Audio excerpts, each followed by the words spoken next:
We're keeping our eye on legislative changes to your retirement this week on the fastest 4 minutes in finance. Thanks for checking us out. I'm Scott Inman. Well, the first change we're highlighting today is already law. You may remember we've talked before about the Secure 2.0 Act signed into law at the end of last year. This was the second law in the past 3 years that made sweeping changes to the rules around retirement accounts. Many of the changes went into effect immediately, but the law had 90 provisions, and many are set to take effect over time. One of the important provisions in Secure 2.0 takes effect at the beginning of next year.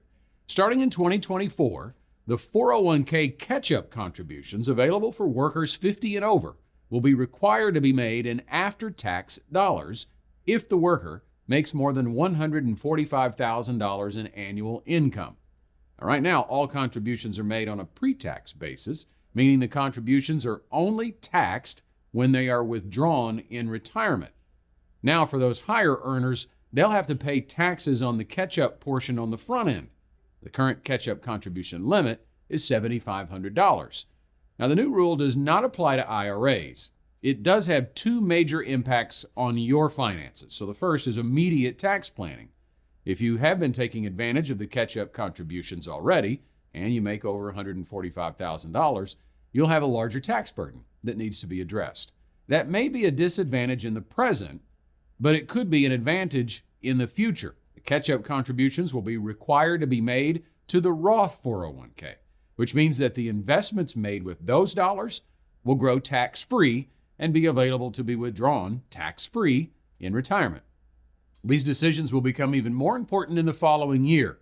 In 2025, clients ages 60 to 63 will be eligible to make an even bigger catch-up contribution. How much more is a complicated question to answer. It will be $10,000 to start, but will grow with inflation in the following years and be the higher of that number or 150% of the current catch-up limit. The second change we're watching involves Social Security. Now, it's only a proposed change at the moment, but if this change isn't made, one likely will be, as the Social Security Trust Fund is projected to be empty in the next decade. House conservatives last month proposed raising the full retirement age to 69. It's currently between 66 and 67, depending on the year you were born. The proposal would raise the age over time, reaching 69 for those turning 62 in 2033.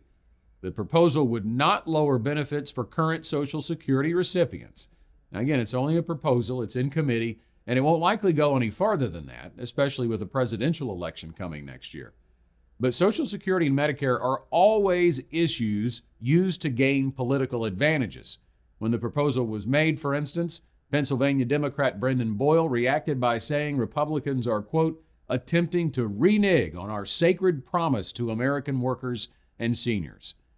Well, gaining political points might win an election, but it doesn't change the fact that if the Social Security Trust Fund runs dry, benefits would be cut across the board a predicted 23%.